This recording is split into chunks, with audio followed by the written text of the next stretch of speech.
ప్రభువు నామానికి మహిమ కలుగును కాక. శ్రేష్టమైన ఉదయకాల సమయమును మనందరినీ సజీవ లెక్కలో చేర్చి మరి ఈ సమయంలో ప్రభు తన పరిశుద్ధ స్వరంతో మాట్లాడని ఉద్దేశించుంటుండగా మనందరము ఏకంగా కూడి ప్రభు నామాన్ని స్తుతించి ఆరాధించి మహిమపరుస్తాము. సర్వము ఆయన ఉంటుండగా సమస్తము ధారాళంగా దయచేసే దేవుడు మన పక్షంగా ఉంటుండగా నిత్యము స్తుతులకు అర్హుడు, యోగ్యుడు, పూజనీయుడై ఉంటుండగా ఆ పరిశుద్ధ సింహాసనం మీద ఆసనుడై ఉంటున్న ప్రభువును ఈ వేకువజామున ఉదయకాల సమయమున మనం అందరము ఏకంగా కూడి స్తుతించి ఆరాధించి మహిమపరుస్తాము. మన హృదయాలను ప్రభు వైపు లేవనెత్తుకొని ప్రభువును సన్నతిస్తాము. ఆత్మీయ నేత్రాలతో ప్రభువును చూస్తూ ప్రభును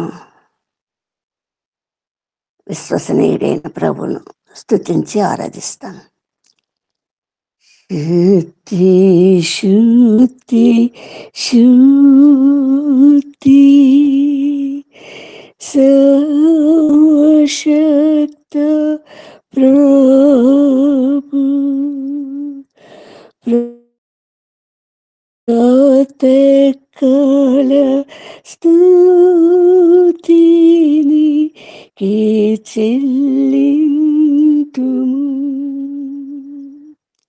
శుద్ధి శుద్ధి శుద్ధి కృపగల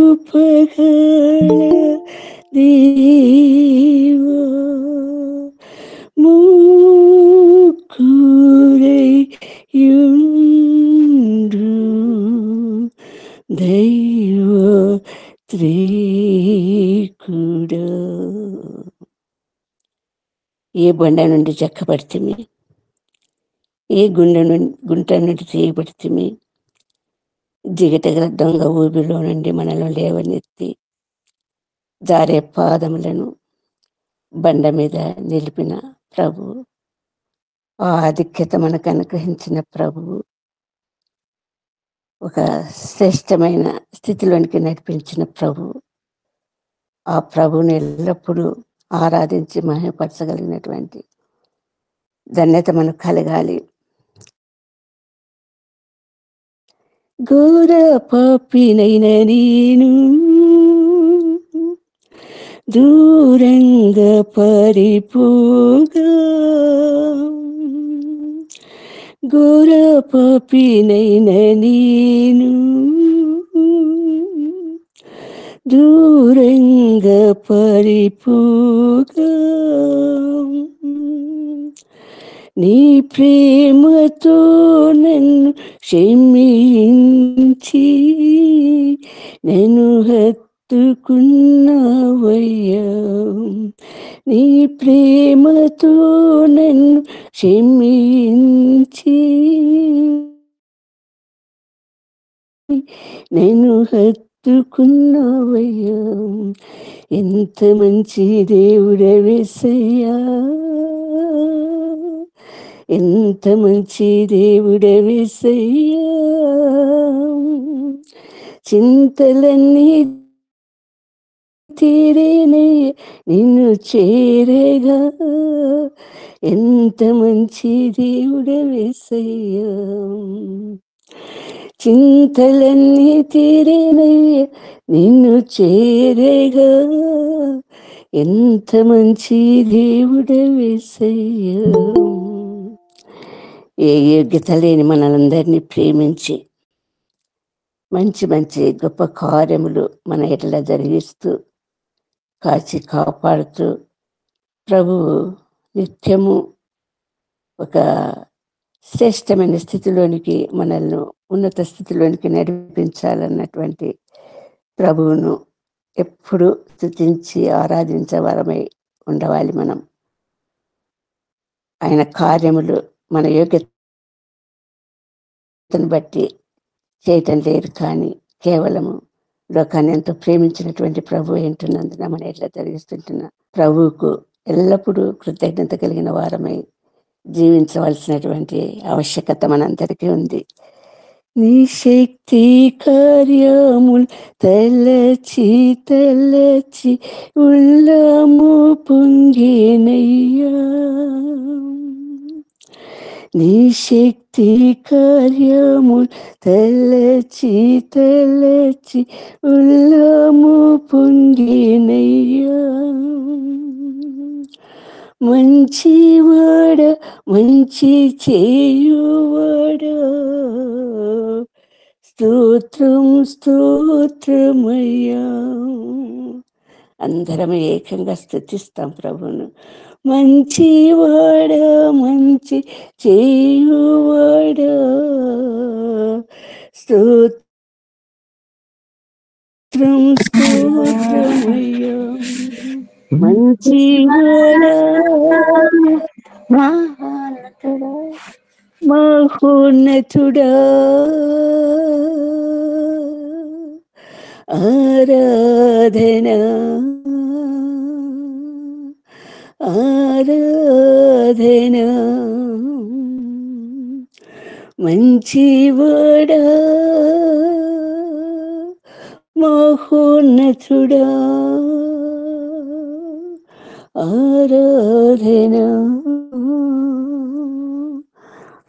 ఆరాధనా. ప్రభువా, స్తుతులు స్తోత్రాలు తండ్రి. జీవాధిపతి, మీరు చేసిన ప్రతి ఉపకారాన్ని బట్టి స్తోత్రములు చెల్లించేవారు వింటున్నాం నాయన. అంగీకరించండి, ఆశీర్వదించండి, ఫలింపచేయండి. మీ పరిశుద్ధ నామానికి యుక్తమైన జీవం కలిగిన సన్నిధిలో ఎల్లప్పుడూ మా తండ్రి మిమ్మల్ని మహిమపరిచే బిడ్డలుగా గొప్ప సాక్షులుగా నిలబట్టడానికి మా అందరిలా చాలంతకు మరించమని బ్రతిమాలుకుంటూ మమ్మల్ని అందరినీ మీ పరిశుద్ధ హస్తాలకు అప్పగిస్తున్నా తండ్రి. మీ పరిశుద్ధ స్వరాన్ని వినటానికి ఆత్రపడుతుంటుండగా మా తండ్రి, ఆ స్వరం ద్వారా మా పరలోకపు తండ్రి మమ్మల్ని హెచ్చరించి బలపరిచి మా పరలోకపు తండ్రి స్థిరపరచమని బ్రతిమాలుకుంటూ మీ పరిశుద్ధ హస్తాలకు మమ్మల్ని అందరినీ అప్పగించుకుంటూ ప్రభువైన యేసుక్రీస్తు పేరిట ప్రార్థించి పెట్టుకుంటున్నాం తండ్రి. ఆమేన్ ఆమేన్. ప్రియులారా, దేవుని యొక్క పరిశుద్ధ గ్రంథంలో ఆది కాండం నుండి మలాకి వరకు ఉన్నటువంటి పాత నిబంధనలు కీర్తన గ్రంథము మరి మధ్యస్థంగా ఉంటున్నది. ఈ కీర్తనల గ్రంథము నా దేవ ఎలుగెత్తి నేను మొరపెట్టుచున్నాను, ప్రభువా నా ఆర్తధ్వనిని ఆలకించుము. కీర్తనలు క్రైస్ అంటే ఆలాపనలు, విన్నపములు, రోదనలు. అవి సంతోషంతో మరి దుఃఖంతో కూడుకున్నటువంటి విజ్ఞాపనలు ఎన్నో ఉంటున్నాయి కీర్తనలు. కీర్తనలు అన్నవి భక్తునికి దేవునికి మధ్య ఒక సంబంధాన్ని నిలుపుకుంటున్నటువంటి కీర్తనలు అయి ఉంటున్నవి. ప్రార్థన రూపకమైనటువంటి కీర్తనలు ప్రభు సన్నిధిలో ధూపంలాగా, సాయంకాల నైవేద్యంలాగా మరి అనునిత్యము ప్రభువును చేరుతున్నటువంటి స్థితి. ఒక ప్రార్థన ప్రభు మనకు అనుగ్రహించుంటున్నాడు. అది కీర్తన రూపంగా కీర్తనల గ్రంథము.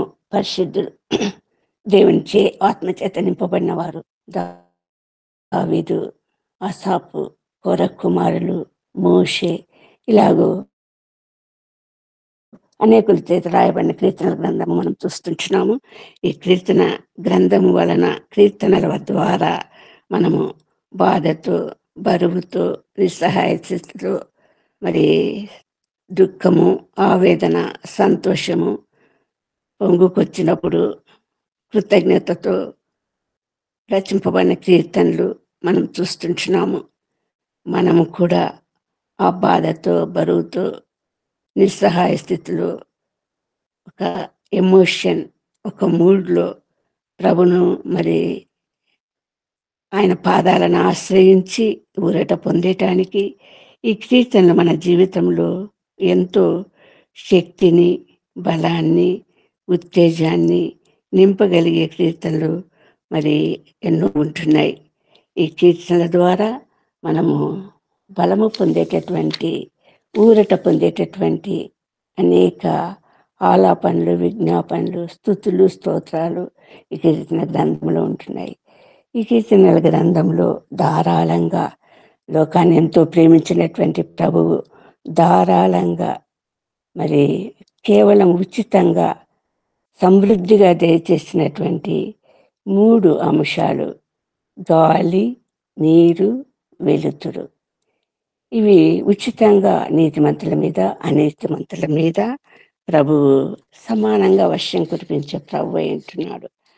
అటువంటి ప్రభువు అనుగ్రహించినటువంటి ఇవి ఉచితంగా అనుగ్రహించిన వీటిని గురించి మరి మనిషి యొక్క ప్రవర్తన, మనిషి ఉపయోగించుకోవటంలో మరి ప్రభువును స్తుతించి, ఆరాధించి, సన్నుతించి ఆయన పోలికలో మనల్ని సృష్టించుంటుండగా, ఆ నీతిమంతుడై ఉంటుండగా, ప్రభువును నీతిమంతులుగా జీవించవలసినటువంటి అవసరం ఉంటుండగా మరి కేవలము ధారాళంగా, ఉన్నతంగా మరి ఉచితంగా అనుగ్రహించిన ఈ వరములను ప్రభు నిమిత్తం కాకుండా స్వంత లాభంతో, స్వార్థంతో, స్వలాపేక్షతో దారి తప్పినటువంటి జీవితాలను గురించినటువంటి కీర్తన ఒకటి మన మధ్య ఉంటున్నది కీర్తనల గ్రంథంలో.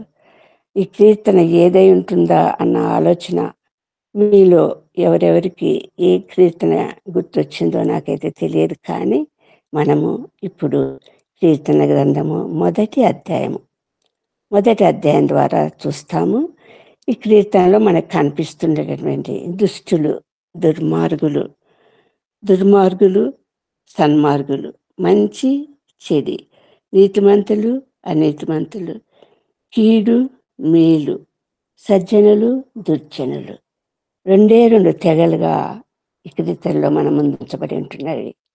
మరి కేవలము ప్రభు అనుగ్రహించిన ఆ సమృద్ధిని దుష్టులుగా, దుర్మార్గులుగా, పాపులుగా ఉపయోగించుకున్న వారు కొంతమంది అయితే, ఆయన ఇచ్చినటువంటి ఆ ఉన్నతమైనటువంటి ఆ మేలులను సమృద్ధిగా అనుభవిస్తూ మరి క్రీస్తు మహిమ కొరకు, క్రీస్తు యొక్క మరి ఆయనను సన్నుతించడం కొరకు, ఆయనను ఒక గొప్ప ఉన్నత స్థానంలో మన జీవితాలలో మరి కనిపింపచేయటానికి ప్రభు ఇక్కడ మన మధ్య ఈ కీర్తన ఉంటుండడం జరుగుతూ ఉంది. మనం ఈ కీర్తన ద్వారా వెళితే 3వ వచనములో, 2వ వచనములో యెహోవా ధర్మశాస్త్రం నందు ఆనందించుచు దివారాత్రం దాన్ని ధ్యానించువాడు ధన్యుడు. ఒక ధన్యత కలిగినటువంటి జీవితము ప్రభు అనుగ్రహించడానికి సిద్ధపడి మరి శ్రేష్టమైనటువంటి ఈ అవకాశాలను మనకు కలిగించుగా ఇక్కడ మనకు కనిపిస్తున్నది దుష్టులు, పాపులు, అపహాసకులు. మొట్టమొదటి వచనం చూస్తే, దుష్టుల ఆలోచన చొప్పున నడవక, పాపుల మార్గం నిలవక, అపహాసకులు కూర్చుండే చోట కూర్చుండక. ఈ శ్రేష్టమైనటువంటి వాక్య సందేశము మనల్ని ఒక నీతిమంతమైన మార్గంలో నడిపించటానికి, ప్రభువును పోలి జీవించటానికి, ప్రభువుతో కూర్చుండటానికి, ప్రభువును ఆరాధించటానికి, ప్రభువును మహిమపరచటానికి, అనేకులు మనలో ప్రభువు చూపించటానికి ఒక శ్రేష్టమైనటువంటి మార్గాన్ని ఇక్కడ ప్రభువు మనకు చూపిస్తుంటున్నాడు కీర్తన ద్వారా. మరి ప్రేరేపించబడిన వారి ద్వారా రాయబడినటువంటి కీర్తన మన జీవితంలో సంపూర్ణమైన ఒక హెచ్చరికే కాదు, ఒక మార్గము. ఆ మార్గం ద్వారా మనం ముందుకు నడవలసి ఉంటున్నది. మొట్టమొదటిగా మనము ప్రభు మార్గం నుండి తప్పిపోవటానికి కేవలం కారణము దుష్టుడు. ఎవరి దుష్టుడు? అపవాది. ఈ అపవాది ప్రతి నిత్యము ఎవరిని మృంగుదునా అన్నటువంటి ఆలోచన కలిగినటువంటి అపవాది సైతాను. ఈ సైతాను ఆలోచనలు ఎప్పుడు కూడా అనేకులకి కీడు కలిగించేటివి. అనేకులను మరి ఒక అసూయ, ఒక ద్వేషము, అన్నది ఒక ఉన్నత స్థితికి ఎదగకుండా చేసేటటువంటి దుష్ట స్వభావం మనం మొదటి నుంచి చూస్తుంటున్నాము. మొట్టమొదట పాపంలోనికి చేసింది ఈ దుష్టుడే, ఈ అపవాదే, ఈ సైతానే. ఆదాము హవ్వలను శోధింపబడి పాపంలోకి దింపినటువంటి ఆ ఘనత ఈ దుష్టుడైన సైతానికే ఉంది. ఒక శ్రేష్టమైన మంచి గోధుమలను తన పొలంలో విత్తితే మరి ఆ పొలంలో ఆ గోధుమల మధ్య గురుగులు విత్తింది ఈ అపవాదే. కేవలం అసూయ ద్వారా జరిగినటువంటి కార్యం. ప్రభు అంటున్నాడు, కయీను దుష్టుని సంబంధి. హేబేలు కయీను గురించి మనకు స్పష్టంగా తెలుసు, బాగా తెలుసు.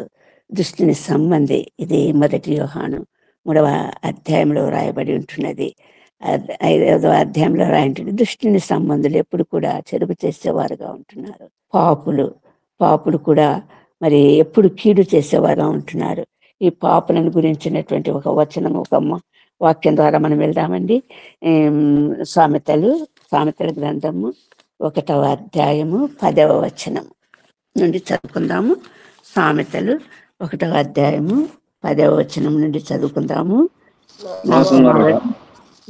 చదవండి. పాపులను ప్రేరేప ఒప్పకము, మాతో కూడా రమ్ము, మనము ప్రాణము తీయుటకై పొంచి ఉందము, నిర్దోషైన యొక్కని పట్టుకున్నటకు దాగి ఉందము. పాతాళము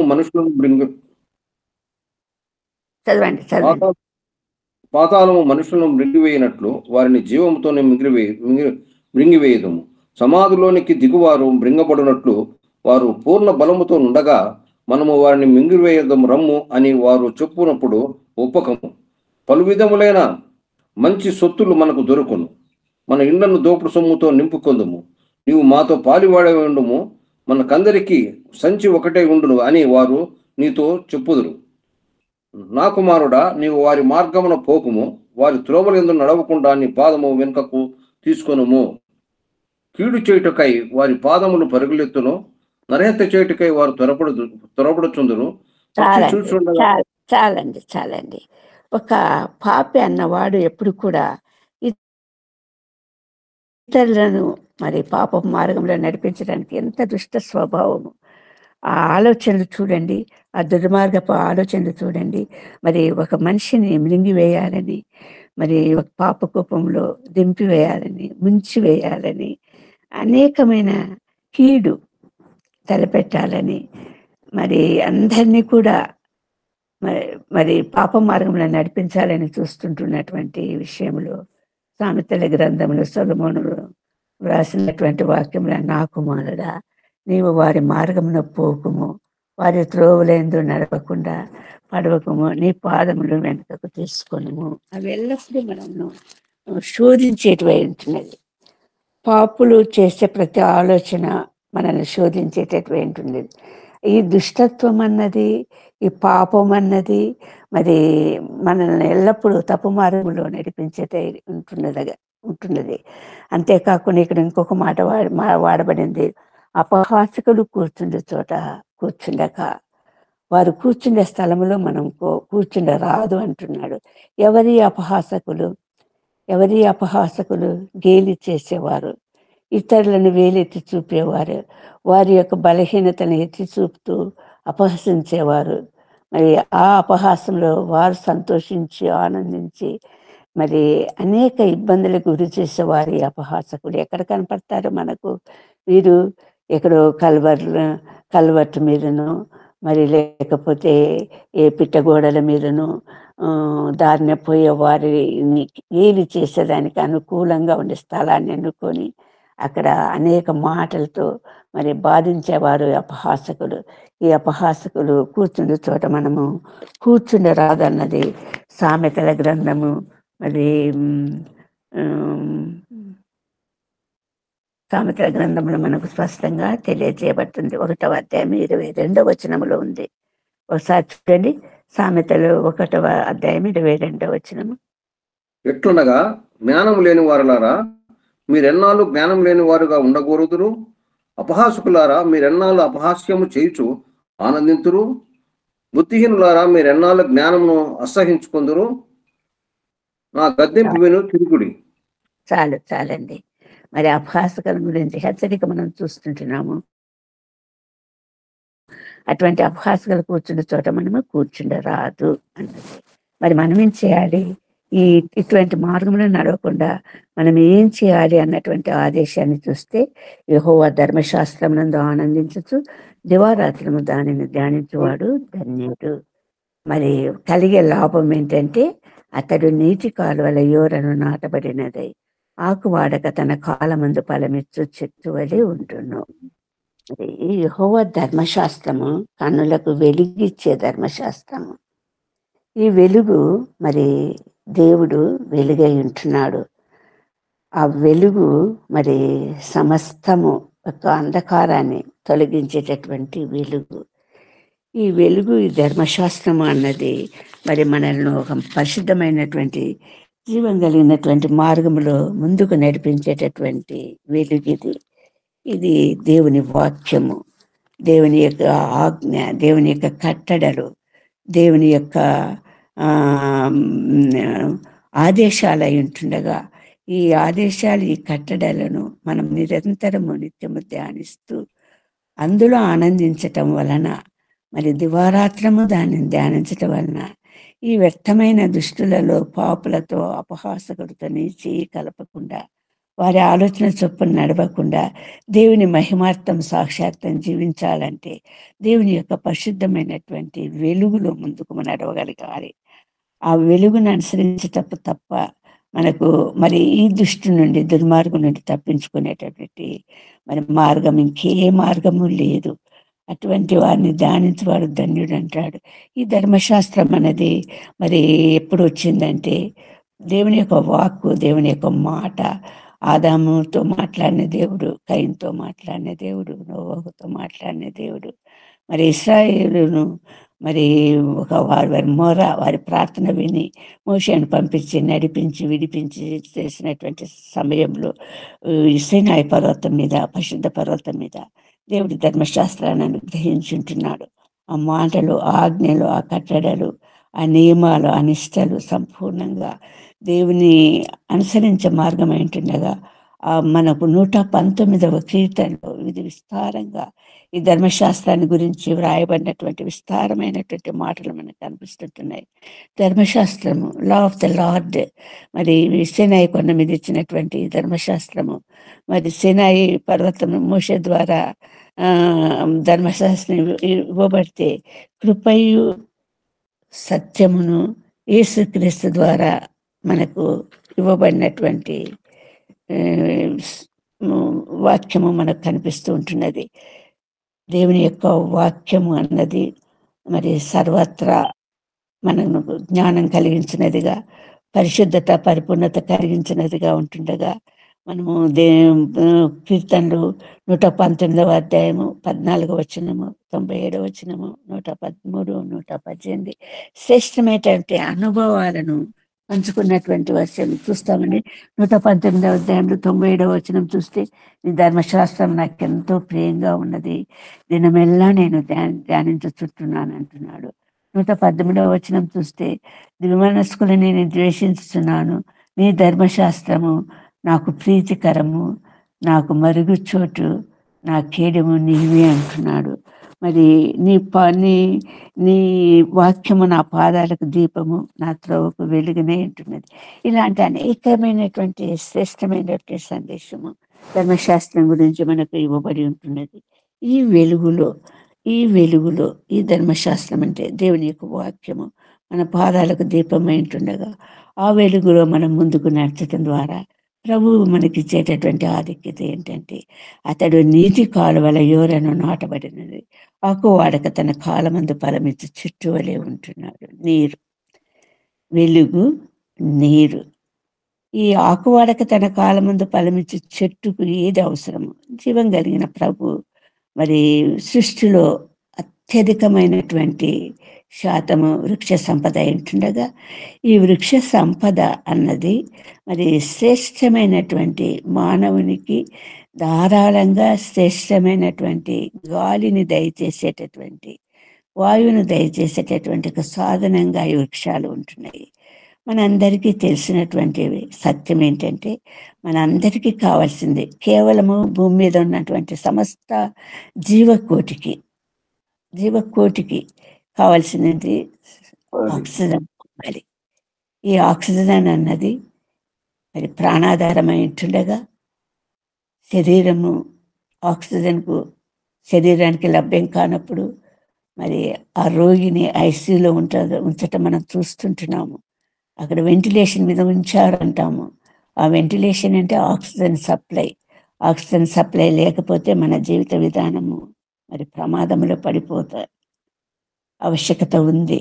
ఈ సందర్భంగా ప్రభువు ధారాళంగా ఆక్సిజన్ చేయటానికి ఏర్పరిచినటువంటి మార్గం ఏంటంటే ఈ వృక్షాలు. మనమందరినీ వృక్షాలతో పోల్చాడు ప్రభు. మన వృక్షాల వలె క్రిందికి వేరు తన్ని మీదికి ఎదిగి ఫలించాలన్నటువంటి ప్రభు యొక్క దృక్పథము, ప్రభు యొక్క కోరిక, ఆశ. ఎందుకు కిందికి వేరు తన్ని మీదికి ఎదిగి ఫలించాలంటే కేవలము మరి వృక్షాలు ఎదుగుతూ ఉండాలి. ఎదుగుతున్న వృక్షాలు మరి చేసుకునేటువంటి ప్రక్రియ ఏంటంటే, అక్కడ దేవుడు ఇచ్చినటువంటి సిద్ధాంతము, సూచన ఏంటంటే, విస్తారంగా వృక్షాలు తమ ఆహారాన్ని తయారు చేసుకోవటానికి వెలుతురు కావాలి, మరి గాలి కావాలి, నీరు కావాలి సమృద్ధిగా. వీటి ద్వారా ప్రతి చెట్టు పచ్చగా ఉండటానికి కారణం ఏంటంటే, ప్రతి ఆకులో క్లోరోఫిల్ అన్న పదార్థము, ఆకుపచ్చని పదార్థం ఉంటుంది. ఆకుపచ్చని పదార్థం ద్వారా ఈ మూడింటిని వినియోగించుకొని కిరణజన్య సంయోగక్రియ, ఫోటోసింథసిస్ ద్వారా ఒక జీవకోటికి ఆధారమైనటువంటి ఆహారాన్ని అంతా కూడా తయారు చేసే శక్తి మరి వృక్షాలకు ఇచ్చాడు భగవంతుడు. ఆ మూడింటిని వినియోగించడం ఒక సైంటిస్ట్ అనుకున్నాడంట, కేవలం ఇంతే కదా క్లోరోఫిల్. ఇంకొక జీవం కలిగిన దేవుని యొక్క ప్రేమ ఎంత ఉన్నతమైందంటే, మన శరీరంలో నిరంతరం జరిగేటటువంటి శ్వాసక్రియలో మనం ఆక్సిజన్ ఉపయోగించుకుంటూ కార్బన్ డైఆక్సైడ్ని వదిలివేస్తూ ఉంటే, ఆ కార్బన్ డైఆక్సైడ్ను వృక్షాలన్నీ ఉపయోగించుకొని ఈ కిరణజన్య సంయోగక్రియలో వాడి మరి పిండి పదార్థాలు, ఆ పిండి పదార్థాలు అనేక రకమైన ఆహార పదార్థాలుగా మారిపోతుంటున్నాయి. దుంపలేమి, ఆకుకూరలేమి, మరి విస్తారమైన ధాన్యం ఏంటి, పండ్లేంటి, అన్నీ కూడా పిండి పదార్థాలు వివిధ రూపాలుగా మార్చబడి మానవ కోటికి అందించబడేటటువంటి శ్రేష్టమైనటువంటి ఏర్పాటు. ఎందుకంటే దేవుడు లోకాన్ని ఎంతో ప్రేమించాడు కాబట్టి. అది పాపులు కానివ్వండి, నీతిమంతులు కానివ్వండి, ఆ ప్రేమించినటువంటి ప్రభు ధారాళంగా సమృద్ధిగా దయచేయటానికి ఏర్పాటు చేసినటువంటి ప్రక్రియ ఈ ప్రక్రియ ఏంటుండగా, మరి ఆ గాలిని సంపూర్ణంగా కార్బన్ డైఆక్సైడ్ మనం వదిలినటువంటి జీవకోటి, మనమే కాదు భూమి మీద ఉన్న జీవకోటి వదిలినటువంటి శ్వాసక్రియలో కార్బన్ డైఆక్సైడ్ అంతా కూడా వృక్షాలు ఉపయోగించుకొని ఆక్సిజన్ వదిలివేస్తూ ఉంటున్నాయి. ఆ ఆక్సిజన్ అన్నది మరి జీవులకు ప్రాణాధారమై ఉంటున్నది. అటువంటి శ్రేష్టమైనటువంటి ప్రక్రియ ద్వారా ప్రభు మనకి ఏర్పరిచినటువంటి ప్రక్రియ ద్వారా ప్రభు మనల్ని ఏమి కోరుకుంటున్నాడంటే, మీరు ఆకు వాడక తన కాలమందు ఫలమిచ్చే చెట్లులాగా ఉండాలి అంటున్నాడు. ఈ ధన్యత ఎప్పుడు కలుగుతుందంటే, ధర్మశాస్త్రంను ఆనందించేటటువంటి వారంగా ఉండాలి, దేవుని వాక్యం ముందు ఆనందించేటటువంటి వారంగా ఉండాలి.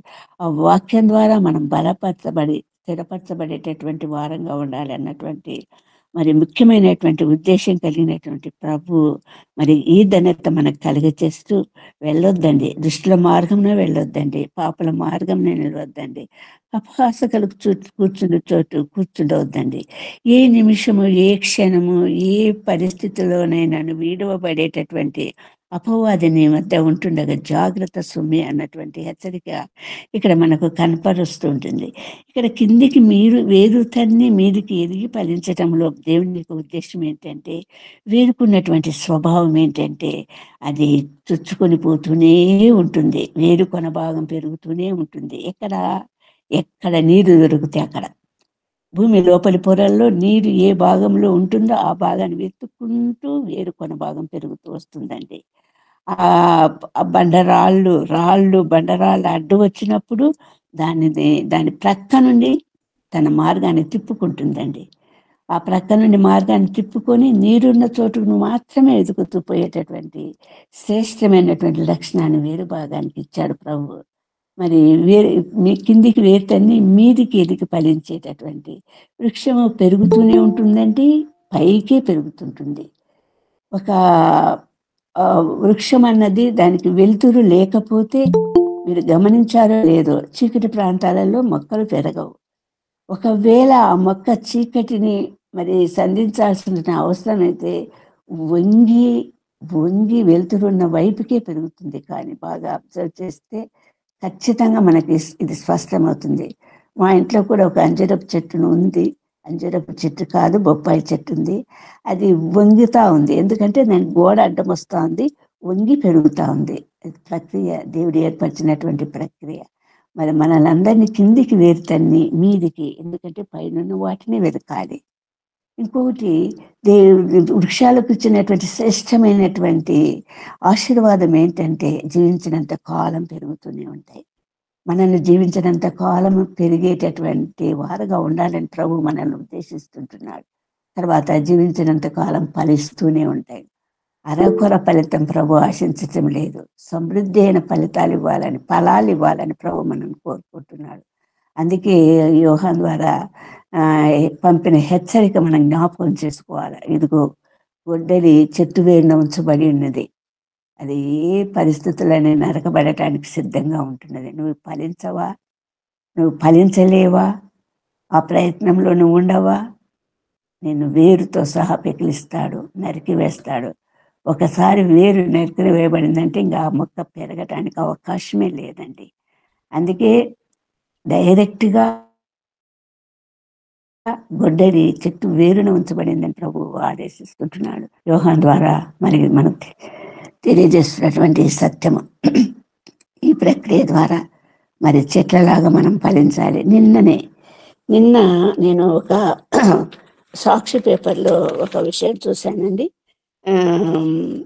పేజీ నెంబర్ 6లో వెలువడినటువంటి వార్త ఏముందంటే, చల్లని సముద్ర గర్భంలో ఆక్సిజన్ పుడుతుంది. ఇది శీర్షిక. అది ఏంటంటే కాంతితో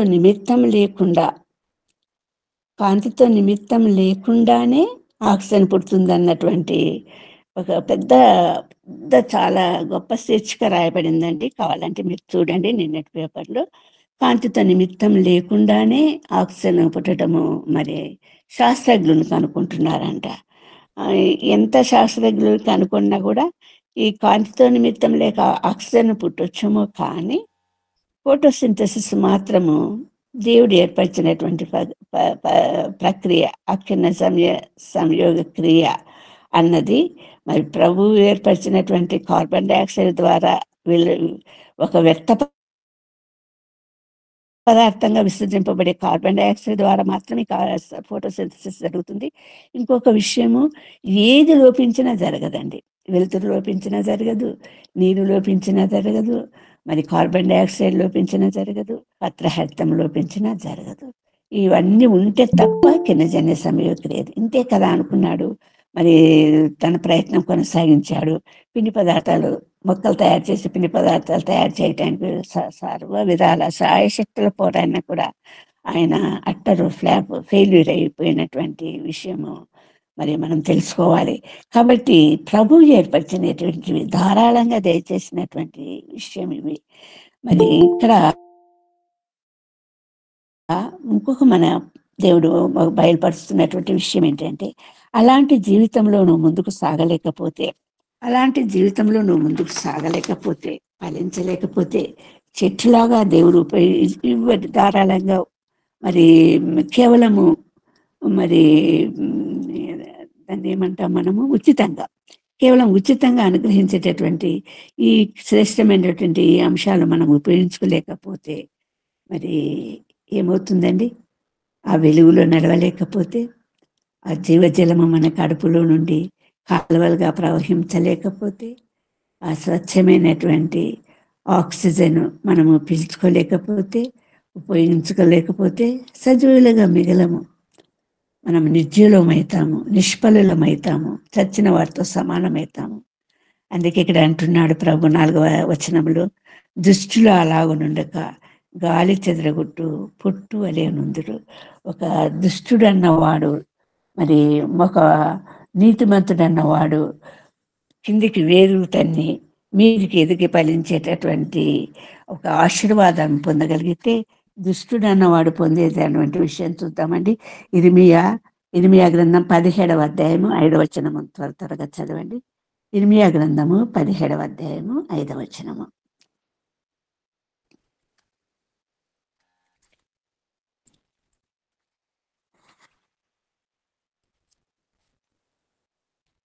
ఇర్మియా గ్రంథము 17వ అధ్యాయము 5వ వచనము.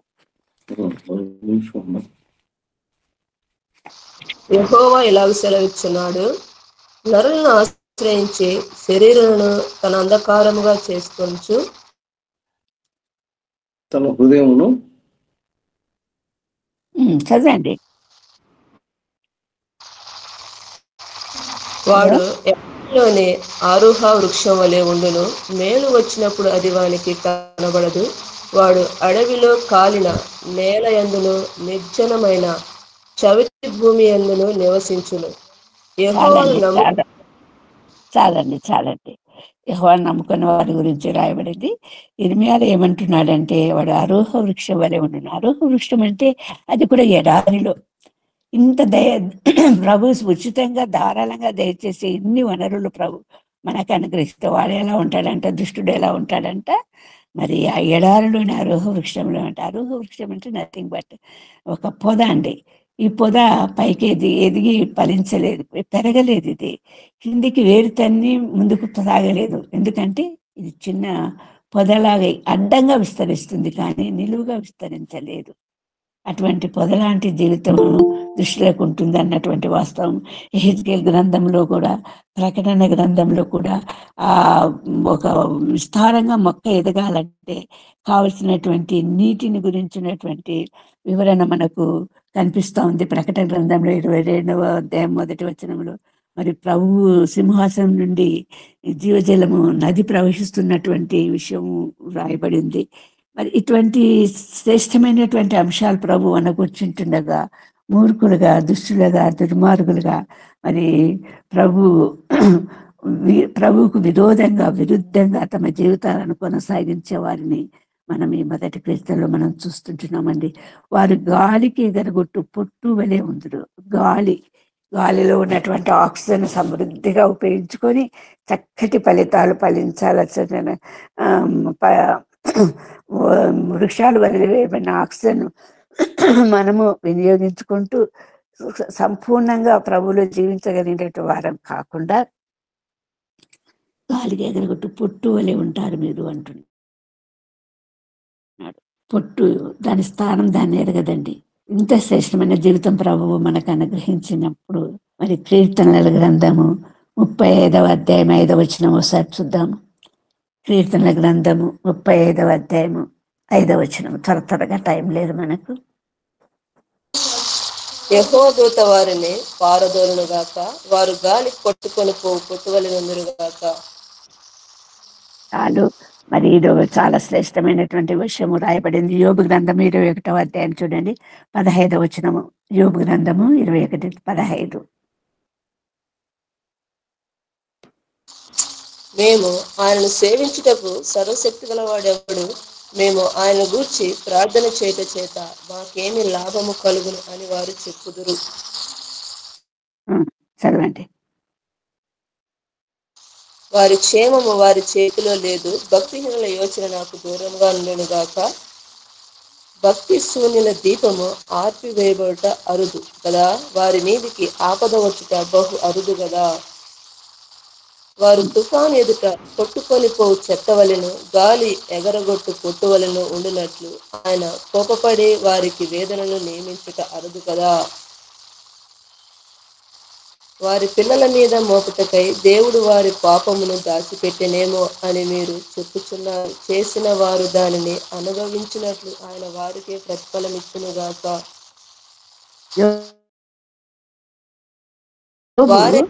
చాలండి. యోబు మరి అట్లాంటి భక్తిహీనుల గురించి ఇస్తున్నటువంటి మరి పలుకుతున్నటువంటి మాటలు వారి గాలికి ఎగరగొట్టు పొట్టులాగా ఉంటారు అన్నది. ఆమె కదా దాంతో ఎరగదు.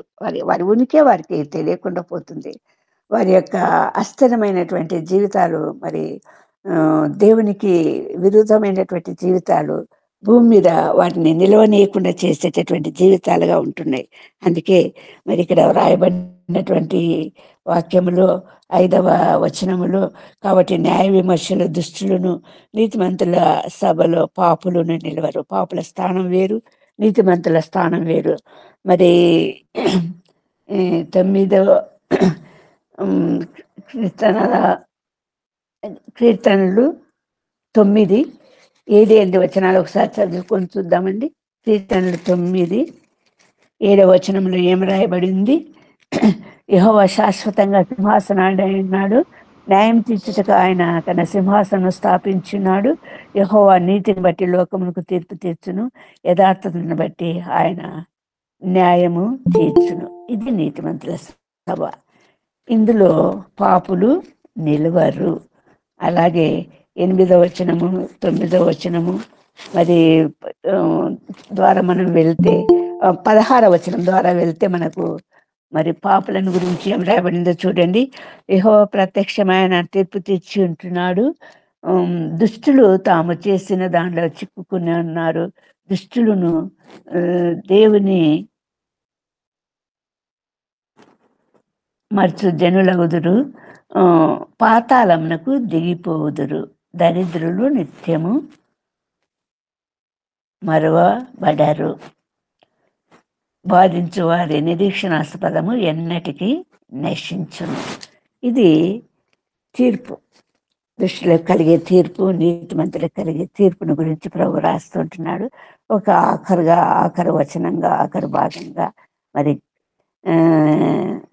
దేవుడు నీతిమంతులకు ఇచ్చేటటువంటి శ్రేష్టమైనటువంటి ఆశీర్వాదం ఒకసారి చూసి ముగించుకుందామండి. కీర్తనలు 92వ అధ్యాయము 12 నుంచి 15 వచనాలు చదవండి. కీర్తనలు 92, 12 నుంచి 15. నీతిమంతులు ఖర్జూర వృక్షం వలె మొవ్వు ఎదురు, లెబానోను మీద దేవదారు వృక్షం వలె వారు ఎదుగుదురు. యెహోవా మందిరంలో నాటబడిన వారై వారు మన దేవుని ఆవరణలో వర్ధిల్లుదురు. నాకు ఆశ్రయదుర్గమైన యెహోవా యథార్థవంతుడనియు ఆయన యందు ఏ చెడుతనమును లేదనియు ప్రసిద్ధి చేయుటకే వారు ముసలితనమందు ఇంకా చిగురు పెట్టుచుందురు, సారం కలిగి పచ్చగా ఉందరు. చాలండి. నీతిమంతుల గురించి శ్రేష్టమైన ఆశీర్వాదాలతో కూడినటువంటి వచనాలు మనం చూస్తుంటున్నాము. నీతిమంతులు ముసలితనం కూడా సారం కలిగి పచ్చగా ఉందరు, చిగురాకు వలె వృద్ధులు తమాల వృక్షం వలె మొవ్వేదురు, దేవదారు వృక్షం వల్ల వారు ఎదుగుతారు. ఎంత శ్రేష్టమైన ఆశీర్వాదం, ఎంత శ్రేష్టమైనటువంటి ఆశీర్వాదం. ఎందుకంటే నీతిమంతులు అనేవారు దేవుని యొక్క ధర్మశాస్త్రం దివారాత్రం ధ్యానించేవారుగా ఉంటున్నారు. దేవుడు ఆశించినట్టుగా కిందికి వీరుతని మీదికి ఎదిగి ఫలించేవారుగా ఉంటున్నారు. దేవుడి యొక్క కీర్తిని మహిమను చాటేవారుగా ఉంటున్నారు, ప్రచురించేవారుగా ఉంటున్నారు. మరి శ్రేష్టమైనటువంటి ఆశీర్వాదాలకు కారకంగా కిందికి వేరుతని మీదికి ఎదిగి ఫలించేవారుగా ఉంటున్నారు. అటువంటి శ్రేష్టమైనటువంటి జీవితంలోనికి నడిపించబడటానికి ఎన్ని అవరోధాలు, దుష్టులు, పాపులు, అపహాసకులు మన చుట్టూ ఉంటున్నా కూడా, పరిస్థితులు మనకు వ్యతిరేకంగా విరోధంగా ఉంటున్నా కూడా ప్రభు యొక్క వెలుగులో, ప్రభు యొక్క ఆ జీవజలపు ఊటగా మా ప్రభు అనుగ్రహించేటటువంటి శ్రేష్టమైనటువంటి గాలిని మనకు మన జీవితాలను ఉన్నత స్థితిలోనికి ఎదిగేలాగా ఉపయోగించుకునేవారుగా, సమృద్ధిగా, ధారాళంగా, ఉచితంగా దయచేసినటువంటి ఈ శ్రేష్టమైన సంగతులను మనం ప్రభు మనల్ని దృష్టిలో ఉంచుకోమనుకుంటుండగా, అటువంటి శ్రేష్టమైనటువంటి జీవితంలో మనం ముందుకు సాగాల్సిన అవసరం ఎంతైనా ఉంటున్నది. ఎటువంటి జీవితంలో ఉంటున్నాము? మరి సంపూర్ణంగా ఫలిస్తుంటున్నామా, అరకొరగా ఫలిస్తుంటున్నామా? మరి ప్రభు ఆశించినటువంటి విధంగా జీవితకాలం అంతా కూడా ఎదుగుతూనే ఉంటున్నామా, పైకి పెరుగుతూనే ఉంటున్నామా, కిందికి వేరుతాన్ని ఫలిస్తుంటున్నామా అన్నటువంటి పరీక్ష ఎల్లప్పుడూ మనం చేసుకోవాల్సినటువంటి అవసరం ఎంతో ఉంటున్నది. అవును, ప్రభువులు ఫలించాలన్నది ప్రభు ఆశిస్తుంటున్నాడు. నీతిమంతులు వర్ధిల్లుతారన్నటువంటి శ్రేష్టమైనటువంటి ఆశీర్వాదం ఉంటుండగా అందుకు తగినట్టుగా మనం ముందుకు సాగవలసినటువంటి అవసరం ఇప్పటికైనా మనం పరీక్షించుకోవాలి. మన జీవితాలు ఎన్నో సంవత్సరాలు గడిచిపోయినాయి. ప్రతి సంవత్సరము నూతన సంవత్సరం మనకు దయచేస్తుంటూనే ఉంటున్నాడు. ఆ భయము, ఆ భీతి అన్నది మనకు కలగాలి. ప్రభు అంతరంగాన్ని అంతరంగాలను ఎరిగినవాడు, పరిశోధించేవాడు.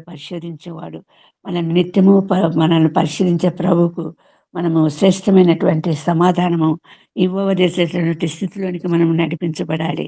అందుకే మనం నిత్యము జ్ఞాపకంలో ఉంచుకోవాల్సినటువంటి విషయము, మరి సంవత్సరాలు గడిచే కొద్ది ప్రభువులో నూతన పరచబడుతుంటున్నామా, పెరుగుతుంటున్నామా, ఎదుగుతుంటున్నామా, కూలిపోయే స్థితిలో ఉంటున్నామా అన్నటువంటి విషయాన్ని మనం జ్ఞాపకం చేసుకుందామండి. ఆఖరిన అందరం మనం కలిసి మరి ఈ పాట ద్వారా మరి ప్రభువును ఆశ్రయిస్తాము, ప్రభును ప్రార్థిస్తాము, ప్రభును కోరుకుందాము. ఎన్నో సంవత్సరాలు నన్ను దాటిపోతున్నవి,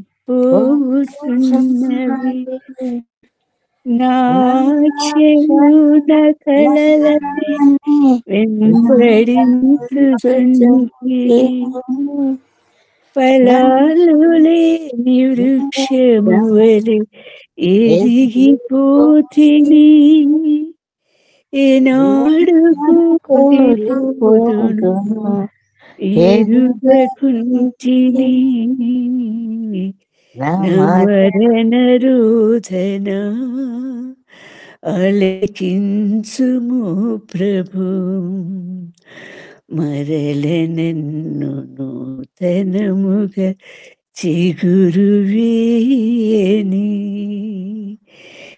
మరణ రోదన అలకించుము ప్రభు, మరల నన్ను నూతనముగా చిగురు వేయని, నా బ్రతుకు దినములు లెక్కింపజేయుము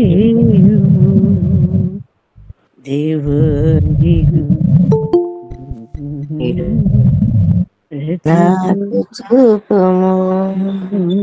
నా బ్రతుకు దినములు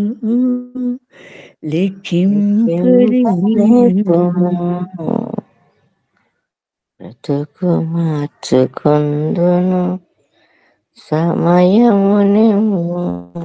అవునండి, నా బ్రతుకు మార్చుకుందును సమయమునేమో. మన ప్రార్థన ఉండాల. ఈ నూతన సంవత్సరంలో ప్రభు ఆశించిన రీతిగా ఫలించే వృక్షాలాగా ఉండాలి. ఫలాలు లేని వృక్షాల వల్ల ఎంతవరకు ఎదిగిపోయామేమో, ఫలించే వృక్షాలాగా ఎదిగిపోవాలని అని దినమాన క్షణము మరి ప్రభు ధర్మశాస్త్రంలో ఆనందిస్తూ దివరాత్రములు దాన్ని ధ్యానిస్తూ ఆ ధన్యత పొందాలని ప్రభు మనలను హెచ్చరిస్తుంటున్నాడు, వాక్యం ద్వారా మాట్లాడుతుంటున్నాడు. ప్రభు ఈ కొద్ది వాక్యాన్ని దీవించి ఆశీర్వదించను కాక. ఆమేన్, ఆమేన్, ఆమేన్, ఆమేన్. పాస్టర్ ఎలీషా గారు ఎస్కోట. ఎలీషా గారు. అయ్యా ప్రైజ్ లార్డ్ చెప్పు అయ్యగారు.